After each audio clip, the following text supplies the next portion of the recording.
بسم اللہ الرحمن الرحیم۔ السلام علیکم ناظرین، میں ہوں مہرین سبتین، دیکھ رہے ہیں آپ میرا یوٹیوب چینل۔ ناظرین، بدلتی ہوئی صورتحال سے کوشش میں کر رہی ہوں کہ آپ کو اپڈیٹ کرتی رہوں اور اس وقت تک کی جو معلومات ہیں وہ کچھ آپ تک پہنچاؤں گی۔ کچھ ایسی افواہیں ہیں جن کی حقیقت میں نے آپ کو آج بتانی ہے۔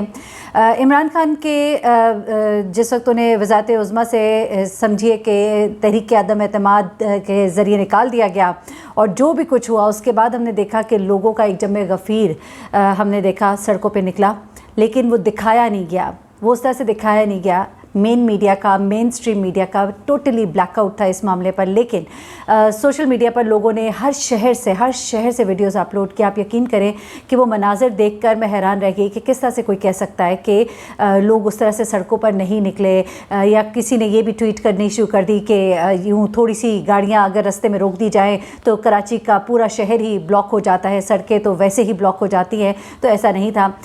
کراچی کے ملینیم مال ہے میرے خیال سے یا کون سا، اس کے باہر بھی بہت زیادہ لوگوں کا ایک رش تھا، بہت لوگوں نے بہت بڑی تعداد میں وہاں پہ پروٹیسٹ کیا۔ چلے یہ چیزیں ایک طرف ہے، لیکن ذرا آ جاتے ہیں آگے۔ کچھ چیزیں جو ہے وہ اس وقت آ رہی ہیں سامنے، کچھ ڈرون حملوں کی اطلاعات ہیں۔ کہا جا رہا ہے کہ جب تک عمران خان تھے تب تک تو ڈرون حملے کرنے کی کوئی جرت نہیں تھی، لیکن اب عمران خان کے جانے کے بعد وہ ڈرون حملے بھی ہوں گے۔ اس کی تمام تر حقیقت کیا ہے؟ اور پھر وہ لوگ جو عمران خان کے خلاف اس وقت بہت سی خبریں گھڑ کے لا رہے ہیں، کیونکہ بی بی سی کے اوپر جس طرح کی خبر چلائی گئی اور اس کی ISPR نے باقاعدہ تردید کی ہے، اور اس کے حوالے سے باقاعدہ اس کے اوپر ایکشن لیا جائے گا، یہ بھی کہا گیا ان کی طرف سے۔ اور اس کے علاوہ وہ تمام صحافی جنہوں نے بہت نئی کہانیاں اور ایسی کہانیاں جو میں نے آپ کو کل بتائی ہیں اپنے ویڈیو کے اندر، جیسا کہ کہانیاں انہوں نے بتانی شروع کی، وہ سب چیزیں ذرا ایک طرف رکھتے ہیں۔ لیکن اس وقت یہ جو بھانمتی کا کنبہ ہے، اس کے اندر ابھی سے ہی ہلچل مچنی شروع ہو گئی ہے۔ بڑی اندر کی اطلاعات میں ابھی آپ کو دینے جا رہی ہوں، ذرا غور سے سنیے گا۔ جس طرح شاہ محمود قریشی نے کہا کہ بھٹو کے قاتل اور مقتول، یعنی کہ قاتل مقتول کی جو دونوں پارٹیز ہیں وہ ساتھ اکٹھی بیٹھی ہیں، اور جس طرح سے یہ کنبہ اکٹھا کیا گیا ہے اس کے ابھی سے آثار دکھائی دے رہے ہیں۔ مریم نواز جو کبھی نہیں برداشت کر سکتی تھی وزیر اعظم کے عہدے پر میاں شہباز شریف کو، اب جہاں انہوں نے شاہد خاقان عباسی جو ہیں ان کو تو لے آئے، لیکن کبھی بھی شہباز شریف جو ہیں وہ اس جگہ پر دکھائی نہ دیے۔ اب ٹوٹلی ہاؤس آف نواز جو ہے وہ آؤٹ اور ٹوٹلی ہاؤس آف شہباز جو وہ ان ہے۔ اور جس طرح کی سیاست مریم کرنا چاہتی ہے، بہت ہی جارحانہ انداز اختیار کرنا چاہتی ہے، اور جس طرح کہ ان کے جملے ہیں کہ ہر طرح کا جواب دیا جائے گا، تو یہ والا انداز شہباز شریف کا نہیں ہے، اور یہی وجہ ہے کہ وہ من پسند بھی ہوئے اور ٹھہرے، اور اسی لیے منظور نظر ہونے کی وجہ سے بھی وہ شہباز شریف جو ہے سامنے آ گئے اب وزارت عظمیٰ کی سیٹ پر۔ لیکن اس وقت جو کابینہ تشکیل دی جانی ہے اس میں بڑی مشکلات پیش آنی ہے، کیونکہ اب یہاں سے ساری پھوٹ جو ہے اس کا آغاز ہوگا۔ دکھائی دے رہی تھی وہ کوشش شہباز شریف صاحب کی کہ کس طرح سے وہ سب کو اکٹھا کرنے کی کوشش کر رہے تھے، سب کو ساتھ لے کر چل رہے تھے، لیکن بہت دیر تک سب کو ساتھ لے کر نہیں چل سکیں گے۔ ابھی جو کابینہ کی تشکیل کے لیے اتحادیوں کے ساتھ مشاورت ہوئی ہے، اور جو ہمارے ذرائع ہیں جو مجھے ابھی تک معلومات ملی ان کے مطابق JUIF جو ہے اس کو 4، MQM کو 2 اور BNP منگل کو بلوچستان عوامی پارٹی کو 2 وزارتیں دی جائیں گی۔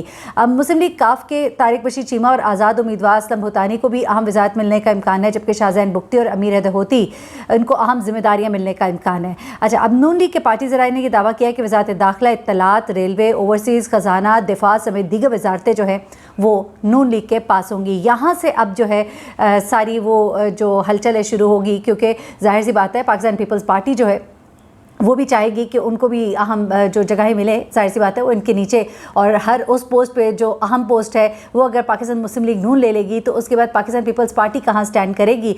یہاں تک کہ نواز شریف اور زرداری کا ساتھ جو ہے وہ تو نظر آ رہا تھا جہاں پہ عمران خان کو ہٹانا تھا، لیکن اب جب وزارتوں کی بندر بانٹ ہوگی تو یہاں پہ بہت سی مشکلات کھڑی ہو جائیں گی۔ اب کیونکہ ایک دفعہ دوبارہ بتا دیتی ہوں نا، وزارت داخلہ، اطلاعات، ریلوے، اوورسیز، خزانہ، دفاع، یہ ساری وہ اہم وزارتیں ہیں جو کہ نون لیگ کے پاس ہوں گی۔ اچھا، پیپلز پارٹی کو قومی اسمبلی میں اسپیکرشپ کا عہدہ دے دیا جائے گا، وزارت خارجہ اور دیگر اہم وزارتیں ملیں گی، لیکن ابھی اس میں بھی بہت سے ifs and buts ہیں۔